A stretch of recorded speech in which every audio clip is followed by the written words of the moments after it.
صبح کا آغاز حزم معمولی تھا، ہنگامہ پرور، پرشور اور انتہائی مصروف۔ صباحت اور بچے ناشتے کی میز پر تھے۔ موسم کافی سرد تھا اور باہر آسمان پر ابھی بھی بادل چھائے ہوئے تھے۔ کسی وقت بھی بارش ہو سکتی تھی، بلکہ پچھلے 4-5 روز سے موسم کے تیور ایسے ہی تھے۔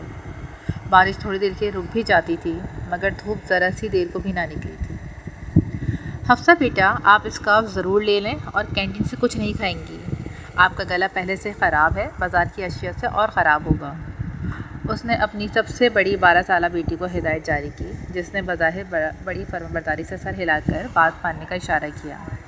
مما، میرا گلا تو بالکل ٹھیک ہے، ہماری کینٹین کے برگر بہت اچھے ہوتے ہیں، میں تو آج ضرور کھاؤں گا۔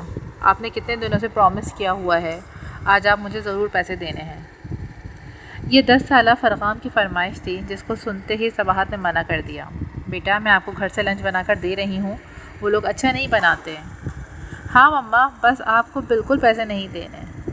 اگلے دن اس نے کولڈ ڈرنک بھی پی تھی۔ شکایت لگانے کا یہ حفصہ کے پاس بہترین موقع تھا، جسے سنتے ہی فرغام غصے میں آ گیا۔ شکایتی بلی، اسی لیے تمہارا گلا خراب ہے۔ اللہ تعالیٰ نے سزا دی ہے، مجھے تو مما پاپا نے اجازت دی تھی۔ دیکھیں مما، یہ مجھ سے بدتمیزی کر رہا ہے۔ حفصہ رونقی ہو رہی تھی۔ بری بات بیٹا، اچھے بچے لڑتے نہیں ہیں۔ اور فرغام بیٹا، آپ باجی سے کیسے بات کر رہے ہیں؟ اور حفصہ بیٹا، آپ بھی چھوٹے بہن بھائیوں سے پیار محبت سے بات کریں، ان کا خیال رکھا کریں۔ صباحت نے دونوں کو سمجھاتے ہوئے کہا اور خود کچن سے چائے لینے چلی گئی، کیونکہ فیروز بھی ناشتے کی ٹیبل پر آ چکے تھے۔ اور تھوڑی دیر کے بعد جب وہ چائے کا تھرموس اٹھائے ڈرائنگ روم میں داخل ہوئی تو چکرا گئی۔ میز پر دودھ کی نہریں رواں تھیں، جیم کی بوتل کرچیوں کی صورت میں فرش پر پڑی تھی، اور اس وقت پارا مزید چڑھ گیا جب اس کی نگاہ ایرج پر پڑی۔ 6-7 سالہ ایرج کھڑی زور زور سے رو رہی تھی، اور فیروز اس کا سویٹر صاف کرنے کی کوشش میں ٹیشو کا تقریباً پورا ڈبہ خالی کر چکے تھے۔ استعمال شدہ ٹیشو پیپرز کا میز پر ڈھیر لگا پڑا تھا۔ کیا ہو رہا ہے، یہ کیا مصیبت ہے؟ تم لوگ آرام سے ناشتہ بھی نہیں کر سکتے؟ وہ چیخی۔ مما، یہ فرغام نے میرے ہاتھ پر دودھ کا مگ مارا اور میرے ہاتھ سے جیم کی بوتل چھوٹ گئی۔ حفصہ اپنی صفائی پیش کرتے ہوئے بولی۔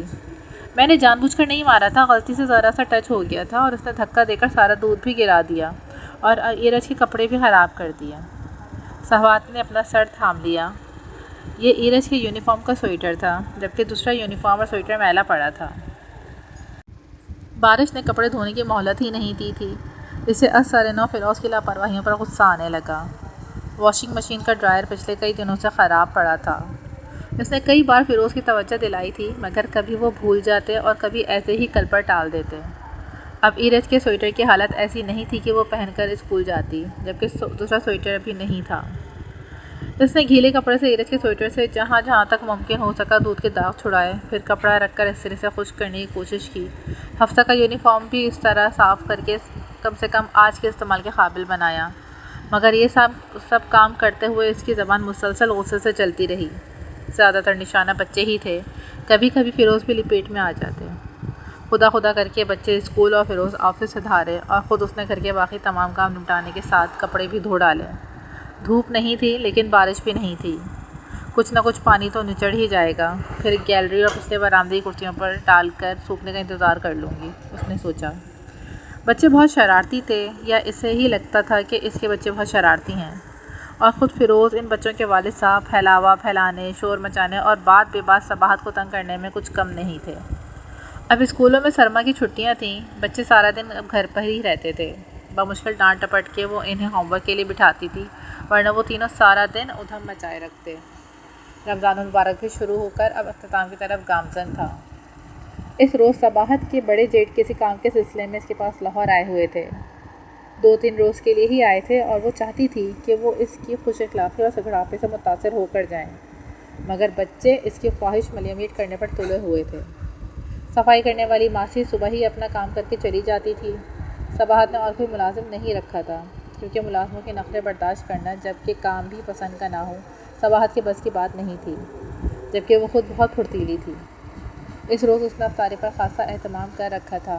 فیروز اور بھائی جان بھی صرف پانی اور کھجور سے افطار کر کے نماز کے لیے چلے جاتے تھے، اور پھر واپس آ کر اطمینان سے کھانا کھاتے تھے۔ ڈرائنگ روم، لاؤنج، سب جگہوں پر ایک نظر ڈال کر وہ مطمئن تھی، ہر چیز اپنی جگہ پر تھی۔ بچے اپنے کمرے میں تھے، کیونکہ ان کے ٹیوٹر آئے ہوئے تھے۔ فیروز نے آ کر اسے بتایا، بھائی جان کے ایک دوست آئے ہوئے ہیں اور میں نے انہیں بھی افطاری کے لیے روک لیا ہے، تم مجھے پانی اور کھجور وغیرہ دے دو تو میں ڈرائنگ روم میں لے جاؤں، پھر جب تک تم ڈائننگ ٹیبل سیٹ کر دینا نماز کے بعد ہی صحیح سے کھانا کھائیں گے۔ صباحت نے ٹرالی میں کھجور، فروٹ چاٹ، دہی بڑے، رولز، سموسے، شربت وغیرہ رکھا جو فیروز لے کر چلے گئے۔ وہ خود تیزی سے ہاتھ چلا رہی تھی۔ ہر چیز تیار تھی اور امید تھی کہ کھانا بہت اچھا بنا ہوگا کیونکہ خوشبو تو بہت اٹھ رہی تھی۔ سلاد کی ڈش ٹیبل پر رکھتے ہوئے اچانک اس کی نگاہ ڈرائنگ روم کے کھلے دروازے پر پڑی اور وہ سر تھام کر رہ گئی۔ صوفوں کے کشنز کونے میں ڈھیر تھے اور اس ڈھیر کے اوپر کرسٹل کے نفیس شوپیس اونھے پڑے ہوئے تھے۔ سینٹر ٹیبل گھسیٹ کر ایک طرف آڑی ترچھی پڑی تھی۔ یقیناً یہ ایرج کی کارستانی تھی کیونکہ وہ پہلے فارغ ہو گئی تھی اور اب ادھر ادھر پھر رہی تھی، جبکہ دوسرے دونوں بچے ابھی پڑھ رہے تھے۔ ان کی ٹیوٹر شاید انہیں کچھ کام دے کر گئے تھے۔ اذان کی آواز سے وہ ہوش میں آئی اور کچن میں جا کر افطاری کرنے لگی۔ بچے بھی ادھر ہی آ گئے اور کچن کی چھوٹی ٹیبل کے گرد بیٹھ کر افطاری کرنے لگے۔ افطاری کے بعد اس نے جلدی جلدی نماز پڑھی۔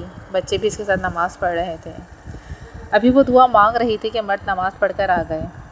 ٹیبل تو لگا ہوا تھا، بس ہر چیز ڈشوں میں نکالنی تھی۔ اس کا ارادہ تھا کہ بچے کچن میں کھانا کھا لیں گے اور اس نے فیروز کو ہی بتایا تھا، مگر اچانک بھائی جان نے بچوں کو بلانے کا کہہ دیا۔ فیروز نے بھی فرائیڈ رائس کی ڈش بھائی جان کے سامنے رکھتے ہوئے بڑی بے نیازی سے کہا، بھائی ادھر ہی بلا لو بچوں کو۔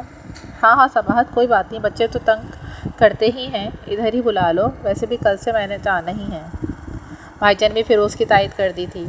اب بچوں کو بلانا ہی پڑے گا، مگر پھر اس نے ذرا رک کر سوچا، حالانکہ اس نے بچوں کو ڈھیر ساری نصیحتیں کر کے ہی کھانے کے لیے آنے کو کہا تھا۔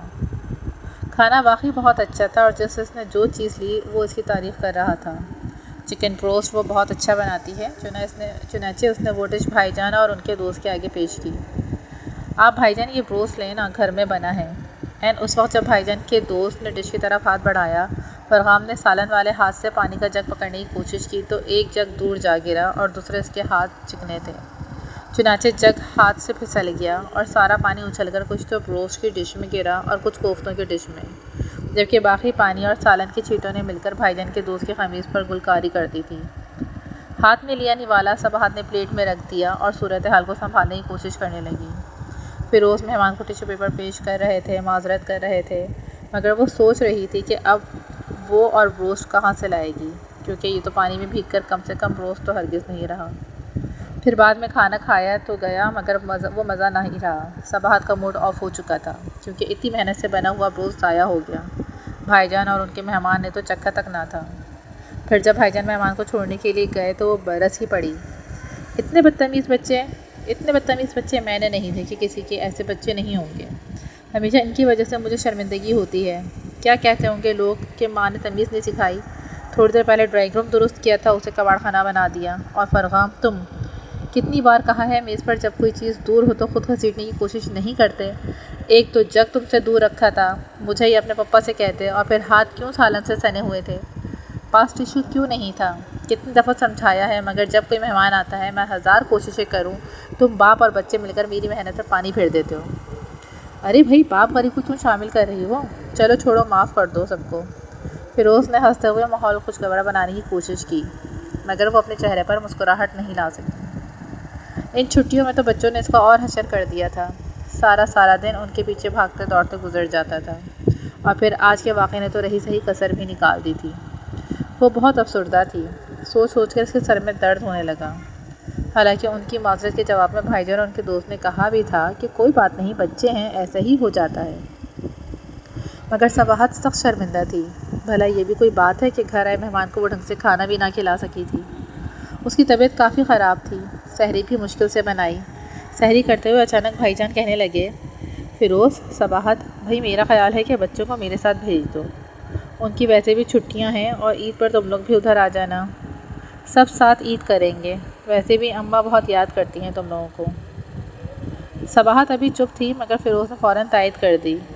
صباحت نے دھیرے سے کہا بھی کہ بچے بہت شرارتی ہیں، بھابھی کو تنگ کریں گے، مگر بھائی جان کہنے لگے، بھئی بچے تو تنگ کرتے ہی ہیں، اب ہمارے بچے اگرچہ کافی بڑے ہوئے مگر پھر بھی کچھ نہ کچھ اوٹ پٹانگ حرکتیں کرتے ہی رہتے ہیں، اور پھر تمہاری بھابھی اکیلی تو نہیں، فرح اور ہما بھی تو ہیں، انہوں نے اپنی بیٹیوں کا نام لیا، وہ دونوں سنبھال لیں گی، دوپہر 10-11 بجے جب بھائی جان پنڈی کے لیے روانہ ہوئے تو تینوں بچے بھی کھلکھلاتے ہنستے ان کے ساتھ گاڑی میں سوار تھے۔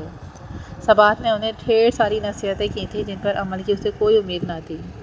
وہ تینوں اپنی دادی اور کزنس کے پاس جانے کی خوشی میں بہت پرجوش تھے۔ ان لوگوں کے جانے کے بعد صباحت نے تمام چیزیں سمیٹیں، بچوں کا کمرہ صاف کیا اور تھوڑی دیر آرام کے لیے لیٹ گئی۔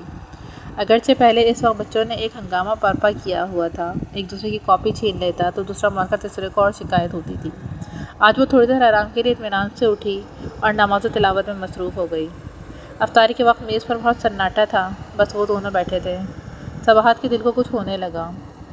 دوسرے دن بھی ایسے ہی تھا، ماسی صفائی کر کے گئی تو اس نے اپنا کمرہ سمیٹا، باقی سارا گھر بالکل درست حالت میں تھا، ہر شے سلیقے سے اپنے ٹھکانے پر رکھی تھی، جو گلدان جہاں رکھا تھا ابھی تک اسی زاویے سے پڑا تھا۔ کچن میں نہ کوئی گلاس ٹوٹا، نہ کسی نے چمچہ پھینکا۔ اس ترتیب اور سلیقے نے اسے ہلا دیا، اور تیسری صبح وہ فیروز سے کہہ رہی تھی، سنیے ابھی عید میں تو 5-6 دن باقی ہیں، چلیں ہم بچوں کو لے آتے ہیں، عید پر سب سے ملنے پھر چلیں گے۔ کیوں؟ فیروز نے اسے حیرت سے دیکھا۔ بھئی کچھ دن تو تم آرام کر لو، بچے تمہیں بہت تنگ کرتے ہیں۔ نہیں فیروز، میں نہیں رہ سکتی ان کے بغیر، دیکھیں تو گھر کتنا سونا ہے، بچے آ جائیں گے تو ہماری عید تو اسی دن ہو جائے گی۔ دل کی سچی خوشی کا نام ہی تو عید ہے، وہ کہہ رہی تھی اور فیروز کا دل اس کی تائید کر رہا تھا۔